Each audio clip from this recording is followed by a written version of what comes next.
اور اسے آگ میں جلا کر بھسم کر دیا جائے گا۔ اس صورتحال میں لاش بھی پریشان نہیں تھی، کیونکہ لاش کے لیے زندگی اور موت ایک ہی شے کے دو نام تھے۔ وہ تو نہ زندہ تھی نہ مردہ تھی، نہ وہ سوچ سکتی تھی نہ محسوس کر سکتی تھی، نہ اسے خوشی ہوتی تھی اور نہ ہی درد ہوتا تھا۔ ہاں، اگر کسی کو پریشانی تھی تو وہ تھا ڈاکٹر فیصل۔ ڈاکٹر فیصل مقدمے کی کارروائی بڑے غور سے پڑھتا تھا۔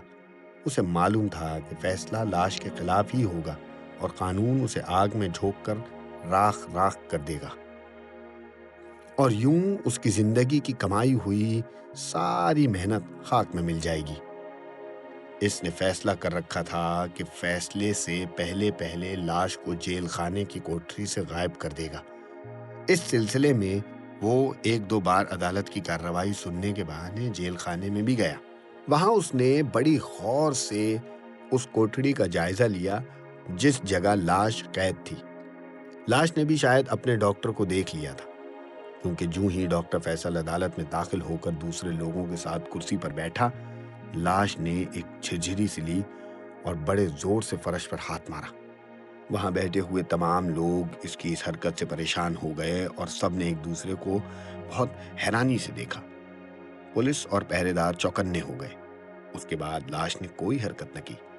اس دوران میں ڈاکٹر فیصل بڑے غور سے دیکھتا اور سوچتا رہا کہ وہ رات کو اگر آئے تو لاش کے کندھے پر پٹیوں میں چھپے ہوئے سراغ میں ٹرانسمیٹر کیسے لگائے۔ کوٹڑی کی سلاخوں کو توڑ کر اندر جانا بہت مشکل تھا۔ پہرا اتنا سخت تھا کہ انہیں دھوکہ دینا ناممکن تھا۔ کوٹڑی کے اندر کوئی روشن دان بھی نہیں تھا جس کے ذریعے اندر آنے کی کوشش کی جا سکتی ہو۔ تو پھر لاش کو کیسے بچایا جائے؟ اچانک ڈاکٹر کے دماغ میں ایک ترکیب آئی۔ اس کا چہرہ چمک اٹھا۔ وہاں بیٹھنے کی کوئی ضرورت نہیں تھی۔ وہ اٹھا اور باہر کی طرف نکل گیا۔ وہیں بیٹھا بہرام ڈاکٹر فیصل کی ہر حرکت کو دیکھ رہا تھا۔ ڈاکٹر اپنی کار میں سوار ہو کر چلا گیا۔ بہرام ایک طرف کھڑا سوچ رہا تھا کہ ڈاکٹر وہاں کیا کرنے آیا تھا۔ اسے اتنا تو معلوم تھا کہ ڈاکٹر اب اس کوشش میں ہے کہ کسی نہ کسی طرح لاش کو وہاں سے آزاد کرا لیا جائے، مگر وہ ایسا نہیں کر سکتا۔ سوال یہ تھا کہ پھر وہ وہاں کیوں آیا تھا اور کیا سوچ کر واپس گیا تھا۔ بہرام نے ڈاکٹر کے چہرے پر تسلی اور خوشی کا تاثر دیکھ لیا تھا، جس کا صاف مطلب یہ تھا کہ اس نے لاش کو آزاد کرانے کے بارے میں کچھ نہ کچھ تو سوچ لیا ہے۔ بہرام کو اس لیے بھی تسلی تھی کہ دوہری سلاخوں والی کوٹری میں سے اس قدر شدید پہرے میں سے اتنی بڑی قاتل لاش کو لوہے کے اس جال سمیت لے جانا بالکل ناممکن تھا۔ اور یہ بات ٹھیک بھی تھی۔ بھلا اس قدر مضبوط جال، اتنے کڑے پہرے اور دوہری سلاخوں والی کوٹری میں سے ڈاکٹر فیصل لاش کو کیسے کھسکا سکتا تھا؟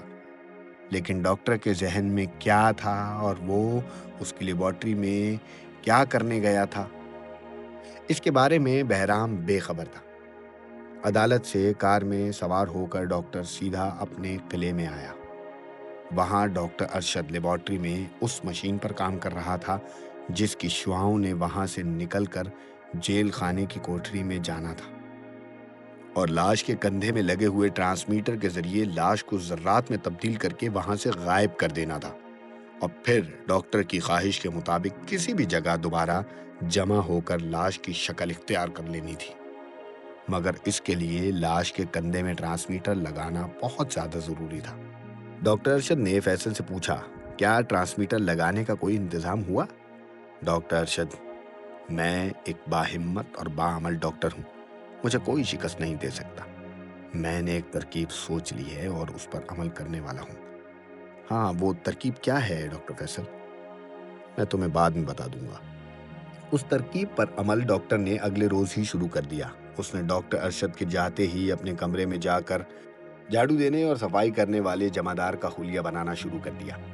اس نے چہرے پر میک اپ کیا، نقلی داڑھی لگائی، منہ پر جھریاں ڈالی، بالوں کو سفید کیا، پرانے کپڑے پہنے، ہاتھ میں جھاڑو اور ٹوکری پکڑی، ٹوٹی پھوٹی پھٹی ہوئی چپل پہنی اور غور سے آئینے میں خود کو دیکھنے لگا۔ وہ حیران ہو گیا تھا، کیونکہ وہ ہو بہو ایک صفائی کرنے والا بوڑھا جمعدار لگ رہا تھا۔ اس وقت شام کا ہلکا ہلکا اندھیرا پھیلنے لگا تھا وہ جلدی سے قلعے سے باہر نکلا، اپنی کار میں سوار ہوا اور تیزی سے جیل خانے کی طرف روانہ ہو گیا۔ جیل خانے کے پچھواڑے اس نے گاڑی کھڑی کی اور جب اسے یقین ہو گیا کہ اسے کوئی نہیں دیکھ رہا تو چپکے سے باہر نکلا اور جیل خانے کے بڑے گیٹ کی طرف چل پڑا۔ جیل کے دروازے پر پہرا لگا تھا، مگر اسے کسی نے نہ روکا، کیونکہ سب نے یہی سمجھا کہ جیل کا جمعدار جا رہا ہے۔ ڈاکٹر اپنی اس پہلی کامیابی پر بڑا خوش ہوا۔ اسے جیل کے تمام راستوں کا علم تھا۔ مختلف جگہوں سے ہوتا ہوا وہ اس جگہ گیا جہاں سامنے اسے وہ کوٹڑی نظر آ رہی تھی جس میں لاش لوہے کے جال میں جکڑی ہوئی تھی۔ کوٹڑی کے اندر بلب جل رہا تھا۔ بلب کی روشنی میں اسے لاش صاف صاف دکھائی دے رہی تھی۔ ڈاکٹر نے ہمت کر کے قدم آگے بڑھایا اور کوٹڑی کے پاس آ کر رک گیا۔ پہرے دار نے اسے غور سے دیکھا اور روک کر پوچھا، بابا تم کون ہو؟ ڈاکٹر نے ہنس کر کہا، صاحب جی میں رامو جمعدار کا باپ ہوں۔ اس کی طبیعت ذرا ٹھیک نہیں تھی، اس لیے کوٹڑی کی صفائی کرنے آ گیا ہوں۔ ڈاکٹر نے یہ معلوم کر لیا تھا کہ رامو جمعدار رات کے پہلے حصے میں کوٹڑی کی صفائی کرنے آتا ہے۔ ڈاکٹر اس سے ذرا پہلے ہی آ گیا۔ پہرے دار کو اس پر شبہ ہو ہی نہیں سکتا تھا۔ اس نے کوٹڑی کا دروازہ کھول دیا۔ ڈاکٹر اندر داخل ہو گیا۔ اب وہ لوہے کی سلاخوں میں جکڑی ہوئی لاش کے بالکل سامنے تھا۔ لاش کمرے کے عین درمیان میں بیٹھی تھی۔ لاش نے ڈاکٹر کو اپنے سامنے دیکھا تو اس کی مردہ آنکھوں میں چمک سی پیدا ہو گئی۔ ڈاکٹر نے وقت ضائع کرنا مناسب نہ سمجھا۔ اس نے فوراً زمین پر جھاڑو دینی شروع کر دی۔ پہرے دار بڑے مزے سے اسٹول پر بندوق لیے بیٹھا سگریٹ پی رہا تھا۔ ڈاکٹر صفائی کرتا ہوا لاش کے پیچھے چلا گیا۔ اب اسے وہ جگہ نظر آ رہی تھی جہاں پٹیوں کے نیچے لاش کی گردن پر بجلی کا پلگ لگا تھا۔ یہ مرحلہ بڑا خطرناک تھا۔ اگر پھرتی سے کام نہ لیا گیا تو ڈاکٹر کی ہلاکت بالکل لکھی ہوئی تھی، مگر اس کے سوا اور کوئی چارہ بھی نہیں تھا۔ جھاڑو دیتے دیتے ڈاکٹر لاش کے اتنا قریب چلا گیا کہ لاش کی گردن پر پلگ کا سوراخ واضح طور پر نظر آ رہا تھا۔ ڈاکٹر نے ٹوکری میں سے چھوٹا سا ٹرانسمیٹر نکال کر پہلے ہی ہاتھ میں پکڑ لیا تھا۔ لاش کے قریب ہوتے ہوتے وہ عقب میں ہو گیا اور پھر انتہائی پھرتی سے اس نے چھوٹا سا ٹرانسمیٹر لاش کی گردن میں فٹ کر دیا۔ لاش نے ایک جھرجھری سی لی اور پھر ساکت ہو گئی۔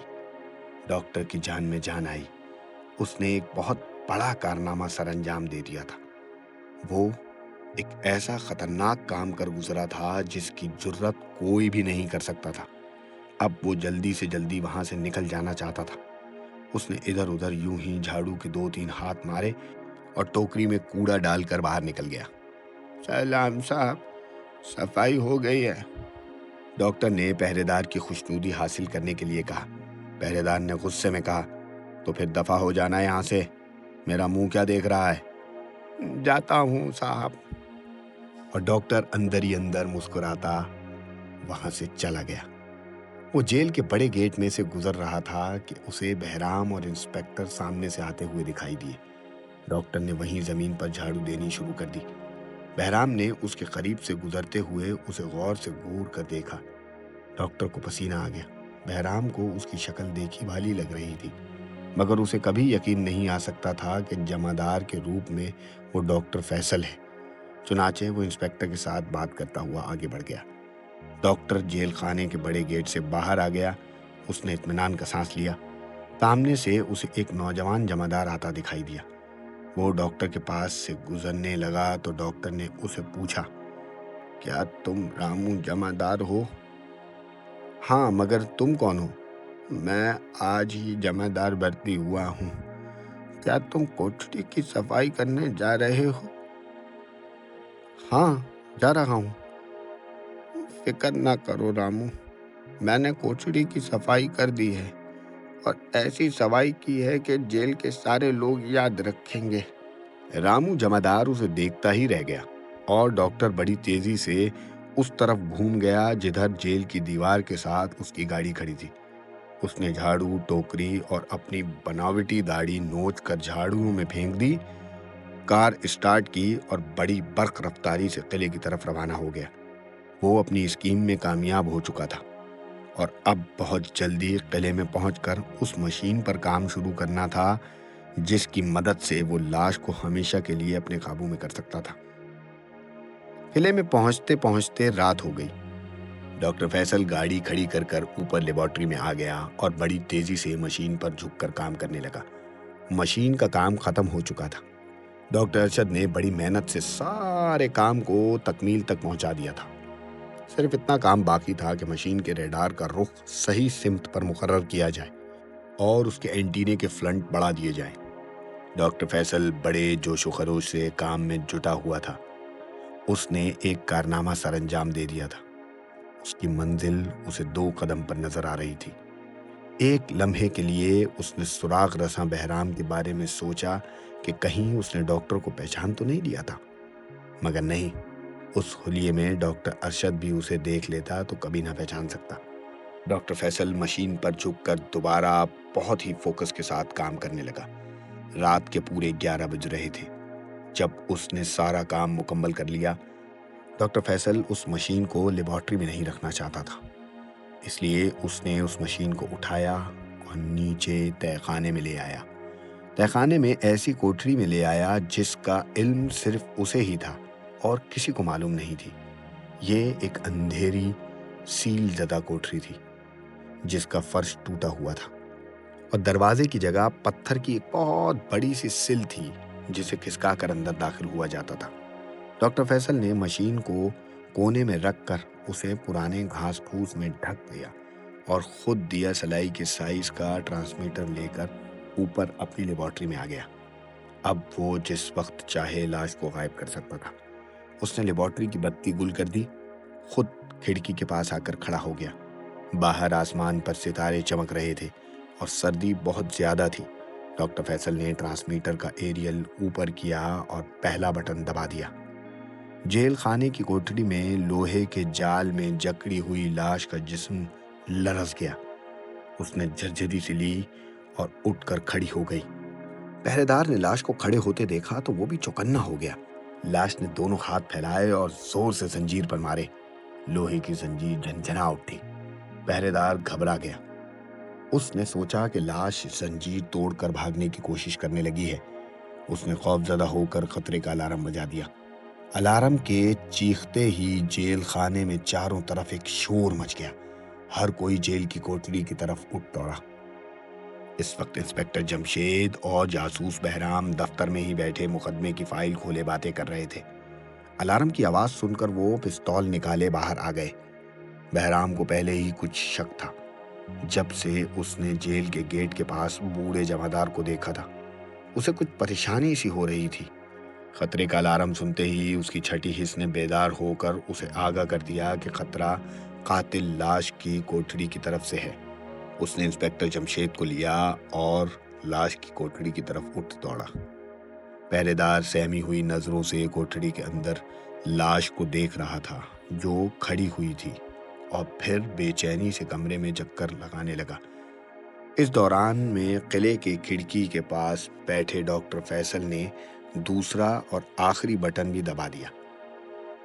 ادھر اس نے بٹن دبایا اور ادھر جیل کی کوٹری کے باہر کھڑے پہرے دار نے دیکھا کہ جال میں جکڑی ہوئی اور پریشانی کے عالم میں چکر لگاتی ہوئی لاش ایک جگہ اچانک کھڑی ہو گئی اور پھر غائب ہو گئی۔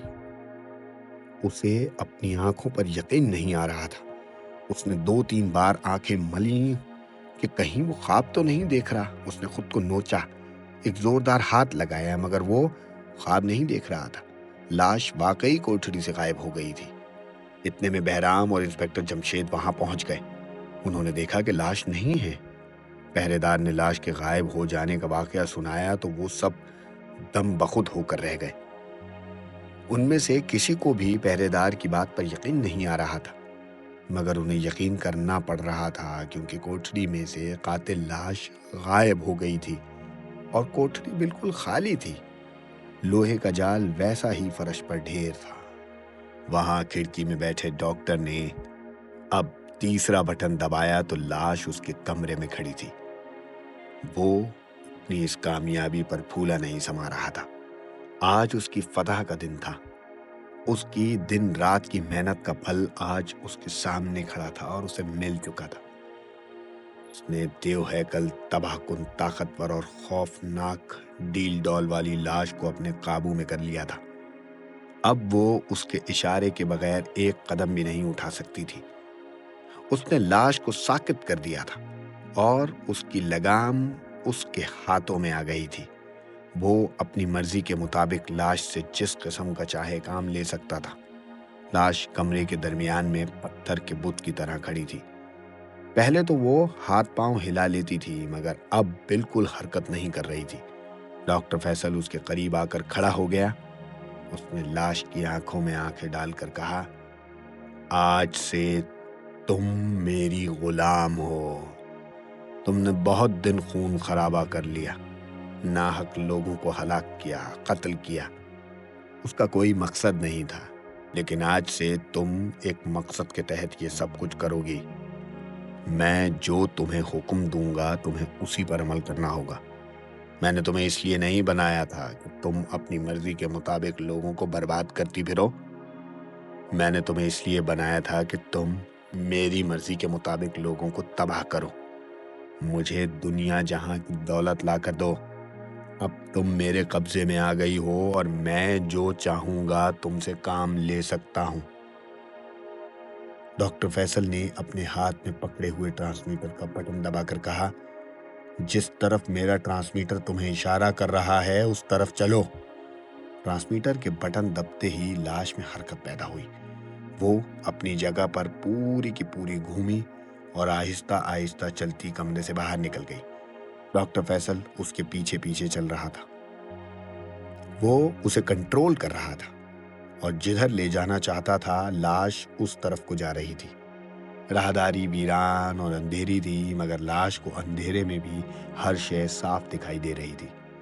راہداری میں سے گزر کر لاش نیچے جانے والے زینے پر اترنے لگی۔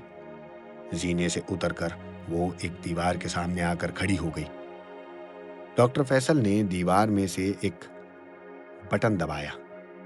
گھر کی سل الگ ہٹ گئی اور وہاں ایک دروازہ نمودار ہو گیا۔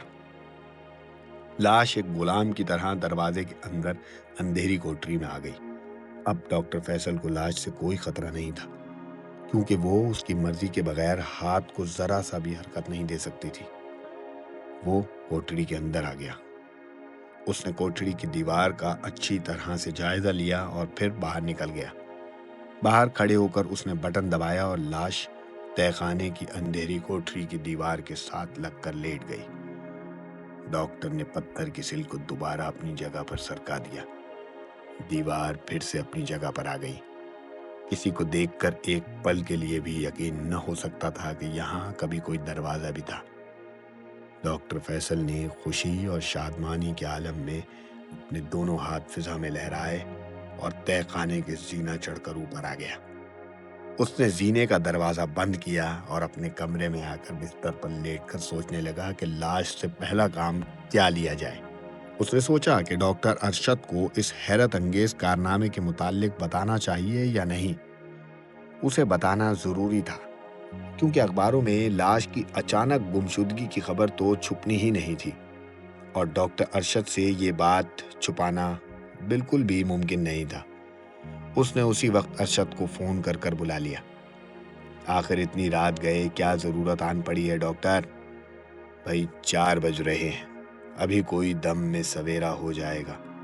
تم آ جاؤ، تمہیں ایک بہت زبردست خوشخبری دینی ہے۔ اچھا بھائی، آ رہا ہوں۔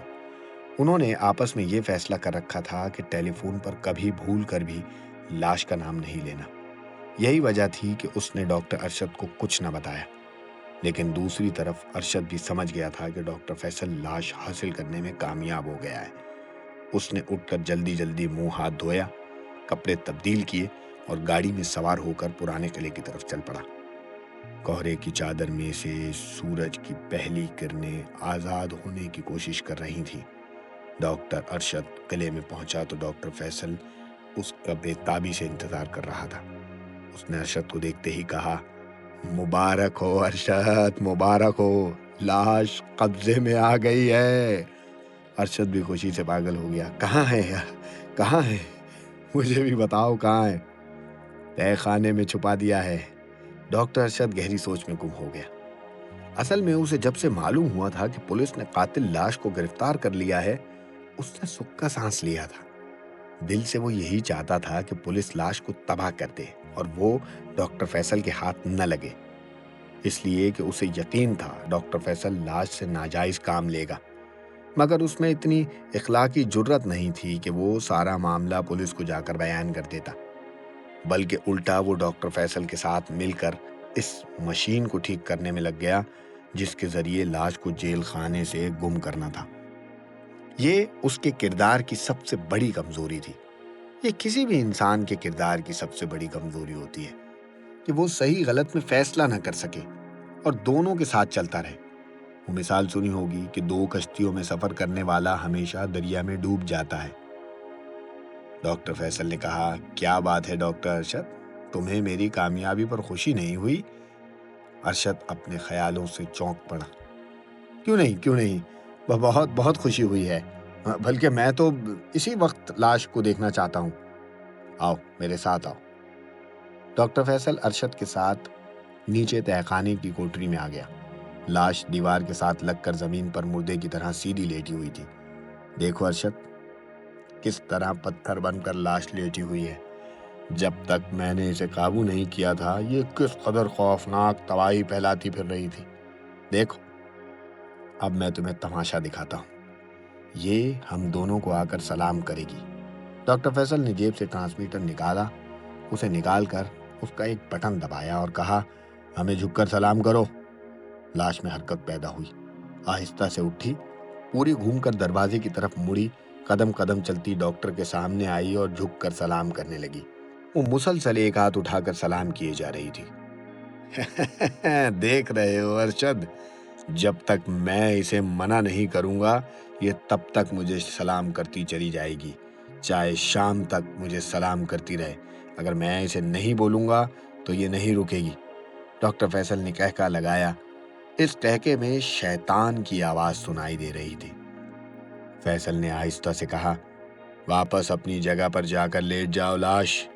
اور لاش حکم ملتے ہی بالکل فرما برداری سے واپس مڑی اور اسی جگہ پر جا کر پتھر کی طرح بے جان ہو گئی۔ اب ڈاکٹر فیصل اس لاش سے کیا کام لے گا؟ کس طرح کی تباہیاں پھیلائے گا؟